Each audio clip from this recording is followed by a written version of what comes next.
AICC की call पर चलो राजभवन जाने वाले कांग्रेस कायदीन को पुलिस ने रोक लिया। टीपीसीसी वर्किंग प्रेसिडेंट जग्गा रेड्डी व दीगर कांग्रेस पार्टी कायदीन को चलो राजभवन जाते समय उन्हें पुलिस ने रोक लिया और गिरफ्तार कर लिया गया।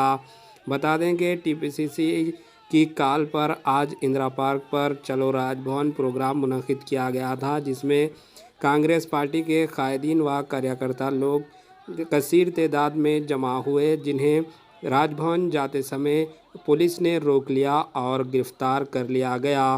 Bureau report, AHN news.